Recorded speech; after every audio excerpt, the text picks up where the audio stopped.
Friends, good evening. സുഖം തന്നെ എല്ലാവർക്കും. ഒരു 1.5 മാസം മുന്നേ ഞാനൊരു വീഡിയോ ഇട്ടിട്ടുണ്ടായിരുന്നു ഈ ഡ്രാഗൺ ഫ്രൂട്ടിൻ്റെ പൂവ് ഉള്ളത്. അതിപ്പോൾ ഏതാണ്ട് വിരിഞ്ഞ് ഒരു 1.5 മാസത്തിനുള്ളിൽ ഇത് കായായി പഴുത്ത് ഇതിപ്പോൾ നല്ല ഭംഗിയിൽ നല്ല റെഡ് കളറിൽ നിൽക്കുന്നുണ്ട്. അപ്പോൾ അത് നമുക്കൊന്ന് ടെസ്റ്റ് അടിക്കണം. അപ്പോൾ അതിൻ്റെ ഒരു വീഡിയോ ആണ്, പുതിയ വീഡിയോ ഇട്ടുണ്ട്. അപ്പോൾ അത് പൊട്ടിക്കാളെ വരച്ചാണ്. കൽവിൻ വാ. അപ്പോൾ ഇതാണ് സാധനം.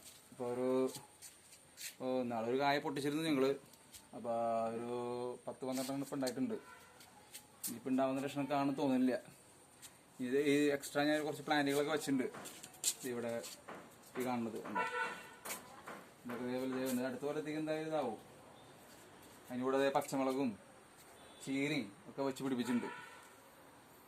അപ്പോൾ ഇത് ഇങ്ങനെ. അപ്പോൾ ഇത് നമ്മുടെ ഡ്രാഗൺ ഫ്രൂട്ട്. ഇതിപ്പോൾ ഞാൻ എന്ന് പറഞ്ഞില്ലേ, മലയാറ്റൂർ പോയി വരുമ്പോൾ അന്ന് മേടിച്ചാണ്. അപ്പോൾ ഇതിൽ പഴുത്തത് നോക്കിയിട്ട് നമുക്കൊന്ന് ഒരെണ്ണം പൂശണം. ഇതിന് മുന്നേ ഞങ്ങൾ 1-2 പൊട്ടിച്ചു.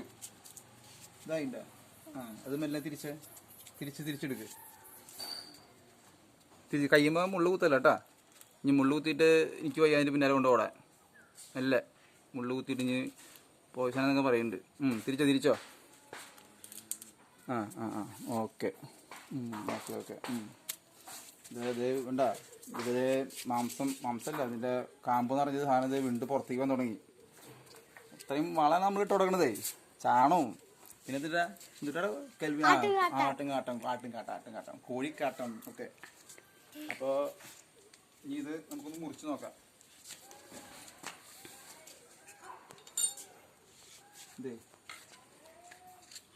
ഇതാണ് ഇതിൻ്റെ മുതൽ. നമ്മുടെ ഡ്രാഗൺ ഫ്രൂട്ട് പിങ്ക് കളറാണ് കേട്ടോ. കാണാനൊക്കെ നല്ല ഭംഗിയുണ്ട്. കാണാൻ കൊള്ളാമെന്ന് തിന്നാൻ കൊള്ളാമെന്നൊരു പഴമൊഴിയുണ്ട്. പക്ഷെ ഇതങ്ങനെയല്ല കേട്ടോ. ഇത് നമ്മൾ ബേക്കറിയിൽ നിന്ന് മേടിക്കുന്ന പോലെയല്ല.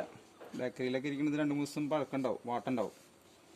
ഇത് പിങ്ക് കളറിൽ എന്താ വായിൽ വെള്ളം വരണ്ട.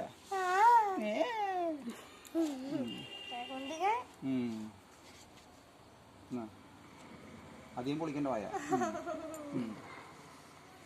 ഇതാണ് നമ്മുടെ ഡ്രാഗൺ ഫ്രൂട്ട് റെഡി.